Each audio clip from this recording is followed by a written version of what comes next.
Hi guys, 11:21 PM na, Iwaw Feng Shui na. Brethren, family and friends, sa pong pinagpalang gabi sa inyong lahat. Ang inyong pong lingkod, Brother Norman Cruz, ang inyong pong Feng Shui, Pachi, Chimen, Yijing, and Date Selection Consultant. Kumusta po kayo? How was your week? How was your Saturday? Kumusta po? And before I start this program, I'd like to congratulate our newly obligated brother in Palanyag Lodge, number 323, none other than Brother Luigi Mapula. Kuya nga, congrats ha, and welcome sa Palanyag. Yes po. This program is for you. Travel well, my brother. Yan. And of course, yes, tomorrow, don't forget Sunday obligation. Yes, me time, rest, sleep a lot. Kayo po, it's up to you. But of course, also good to know kung ano po yung pwedeng gawin tomorrow and what to avoid, just to make sure that we get what we want. And always build on happiness. Don't get yourself caught that you are absorbing, that you are building not so good things, resentments. No, don't. No. Well, we should, di ba po, nabanggit ko before that there are a lot of sad events, no po. And one way po to make sure that we win over those sad events is as early as now, paunti-unti po, pautay-utay, we build on happiness. We smile a lot, yun, having friends, paunti-unti, happy events, happy situation, happy people, yun po, all about happiness. Okay, para po may dumating challenges, at meron tayong pondo, may absorber po tayo, don't you forget. Okay, let's check. Tingnan natin. Sunday. Let's see. Ganun kabilis po, no? Halfway na. All of a sudden, March na naman, and then Holy Week. Okay, February 16, Sunday, it's called the Fire Dragon enters the full officer day. Ang ganda tomorrow. BFF, ang daming pwedeng gawin. And one of those is assuming a new post, commencing new business, debt collection, disengage or dissolve an arrangement, financial activities, investment, pwede, groundbreaking, getting married, meeting friends, networking, moving house, prayers and worshiping, putting up roof beams, seeking medical treatment, renovations, signing contracts and agreement, trading and traveling. Lahat po pwede tomorrow. All suitable for tomorrow. And best for the rat, average sa ox, not so good sa tiger, average sa rabbit, best for the dragon, average for the snake, not so good for the horse, average for the goat, best for the rooster and monkey, not so good for the dog, and average for the pig. Wow! Ganda! Okay, so BFF, incorporate natin, daily chimen.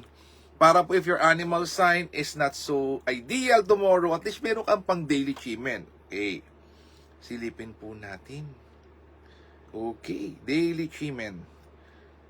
Okay. February 16. O says here po, if you want to create opportunities, may flying bird fall into cave, may absolute power, talikod ka, BFF sa southeast. Health is well, 7 stars to. Talikod ka naman sa south. Anything to do with finances and resources, puhunan, you want to have it, money related, talikod ka naman sa southwest. Game changer, ito gagamitin ko. With the Green Dragon buong araw and absolute support, talikod sa northwest. If you want 10x being beautiful and handsome, with the branding, para po yung identity of your business, of course your name, talikod ka naman sa north. Ang gaganda. So pwedeng southeast, backing to southeast, and backing sa northwest. Ang southeast backing, may flying bird fall into cave, wherein blessing comes to you. Ang Green Dragon naman po, may game changer, northwest backing, getting what you want. The number one most auspicious structure in Chimen is the Green Dragon. Number one po siya. And the best formation for victory. Woo, sarap naman. I'll do this.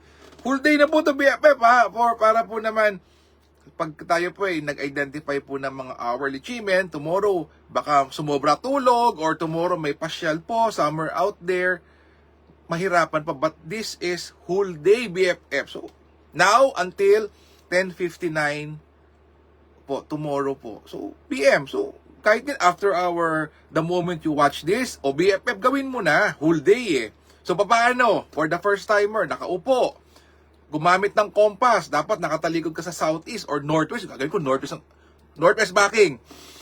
You count from 64 to 1. Walang mistake. Pag nagkamali, back to 64. And then you do 5 things. 1, let go.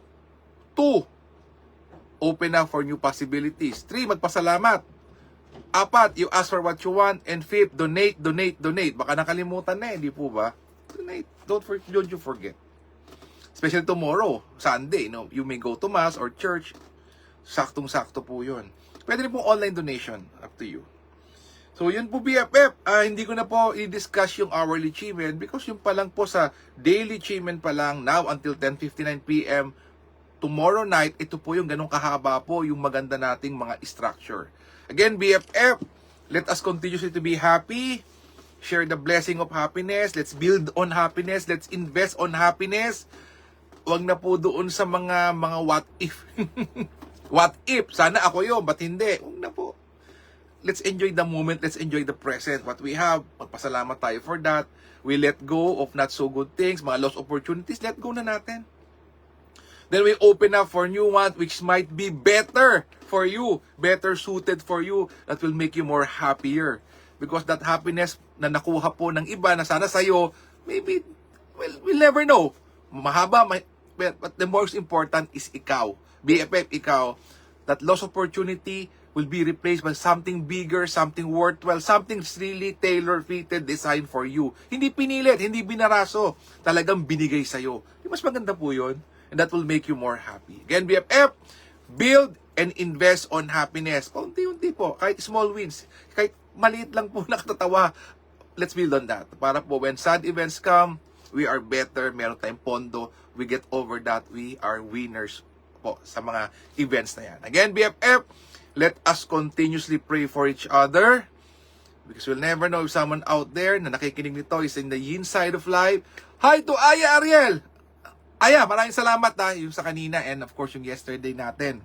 Yung sa ating ating event yesterday, wow, Valentine's Day, buong araw tayo sa Loya. Happy Valentine's, belated, Aya Ariel. And more blessings to you and happy weekend po sa'yo. So, let us also pray for our leaders. Let us pray for world peace. Let us heal as one. Let us be a blessing to others. God bless us all with a grateful heart. Maraming pong salamat sa inyong lahat. God bless, good night, and happy Sunday. Bye-bye, BFF. See you again tomorrow. Bye-bye.